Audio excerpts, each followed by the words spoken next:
Halloween night is the only time I can move like a ghost and no one cares. Faces covered, footsteps masked by laughter and rustling leaves. Everyone's pretending to be a monster, except me.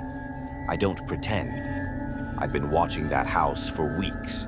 A small place on the edge of town, quiet, no kids' toys in the yard, no cars in the driveway except his dull gray sedan. The man was new to the neighborhood. I could tell by the way he waved too eagerly, like someone desperate to fit in. Those types always lock their doors, but never their routines. He gave candy out right on schedule, lights off by 9:30. TV glow flickering through the blinds. I waited. I always wait.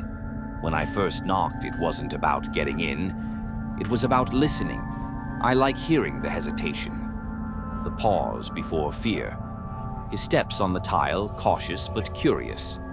The door creaked open and I stayed perfectly still in the dark beside the porch. He called out once, then shut it again.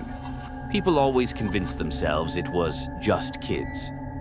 Denial is my favorite sound. 15 minutes later, I circled to the back. That door was older, wood swollen from rain. I brushed my glove against the knob, locked but weak. I could smell the faint metal tang from the crowbar in my hand, the kind of smell that sticks in your throat. He froze inside. I could hear the silence. He knew. The window near the deck reflected my face, the cracked plastic mask resting on my head. It used to scare me when I wore it as a kid. Now it just feels like skin. I moved slow, careful not to make noise. The trick is patience. You don't rush a house, you peel it open. The dispatcher's voice crackled faintly from his phone. I couldn't hear words, but I knew the rhythm. A scared man whispering. I smiled. Cops are never as fast as people think. I slipped around to the basement window, pried at the screen with the crowbar. It popped free with a sound like a sigh.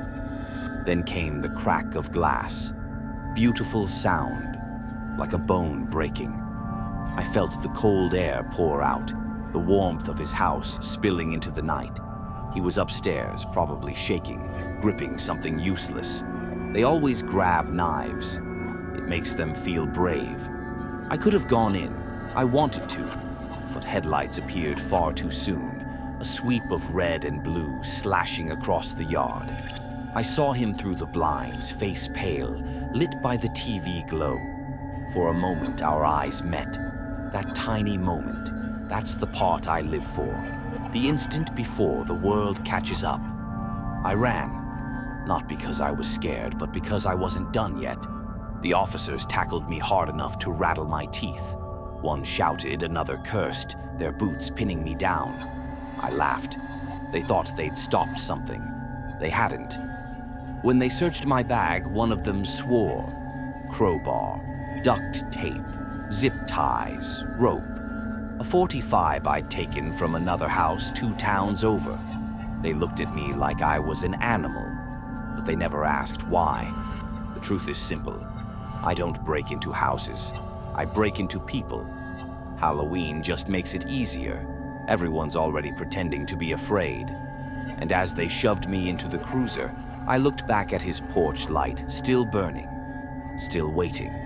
He thought the story ended there, but fear doesn't end when you catch the man. It ends when the knocking stops, and it hasn't yet.